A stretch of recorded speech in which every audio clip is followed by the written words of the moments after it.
everyone. My name is Andrew Connors, and I am the practice leader here at Fairport Wealth for our Business Owner Practice Group. And welcome to this month's edition of the Minding Your Business newsletter. So, this is a newsletter we put out every month for business owners and the advisors that work with them so that we can all be better educated around best practices and have outcomes that enhance the lives of the clients and families and businesses that we work with. And so, one of the topics I wanted to talk about today is preparing to sell your business. And it's a particularly timely topic because we've had a number of families in the past year who we have helped transition their businesses and walk them through that process. And one thing that has become acutely aware is that the sooner you prepare for transitions, the better prepared you will be. Obviously not rocket science here. But if you are not driving this process, at some point the process is going to drive you and the decision will get made for you. So what I want to share a little bit about today are what are three, call it high-level things that help you be prepared in this transition and that can influence the business sale. So understanding those three things, and let's just start with the first one here. What's the difference between a growth business and a lifestyle business, and what kind is yours? So frankly, a growth business is one where the success of the business is not tied to the actual owner. There's demonstrated growth in customers, there's demonstrated growth in employees, there is a trajectory that on the surface, and even when you get below it, looks good. It's a business that is really self-sustainable. A business like this is going to command a higher premium. That's the kind of business anybody would want to buy. The other kind of business, and not necessarily in a good or bad sense, it's a lifestyle business though. And that's a business where the primary purpose at the end of the day is to support the financial needs of the owner. It's the needs of the owner that come foremost over the business. And not a good or bad thing, but ultimately it's just a choice in terms of what direction and strategies do you want to be pursuing. Largely these kinds of businesses, the identity of the company is very much tied to the owner. And if you are looking to sell a business that is more on this end of the spectrum, it's probably going to command less of a premium, and it's probably going to be a lot more challenging to sell.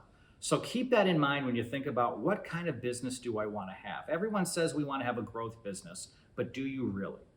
Other things to think about are really understanding what are the value drivers in your business. So let's go over a couple of those. Management team bench strength.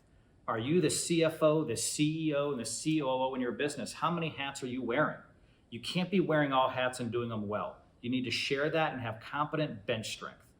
What kind of operating systems do you have in place? And so when we say operating systems, what we're really talking about are what processes do you have in your business that are defined that help run your business and make it scalable.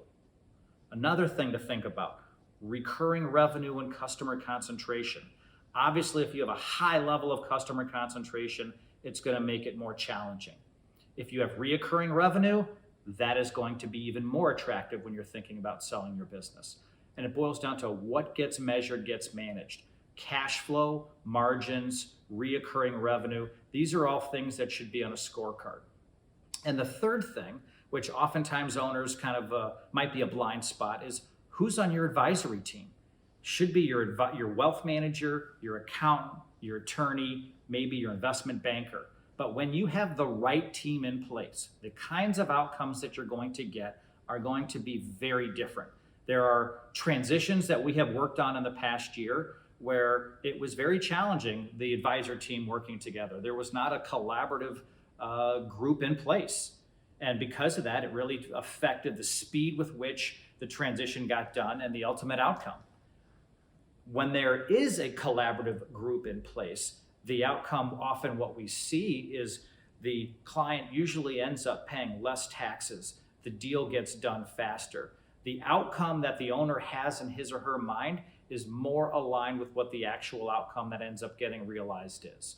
So understanding who's on your advisory team, how are they working together, making sure they have a clear understanding of what is important to you and what your goals are. Sometimes your advisor's goals and what's important to them might be different than yours, and you need to be clear with them what that is. Your goal might be not necessarily to maximize the sale of the business. It might be to transition the business to the next generation. And if that's the case, does your team understand that? Do they understand that's what their marching orders are? And so if you have everybody on the same page and understanding your vision of success, you are probably going to be in a much better position to secure the future of your business and secure the future of your family and your family's wealth also.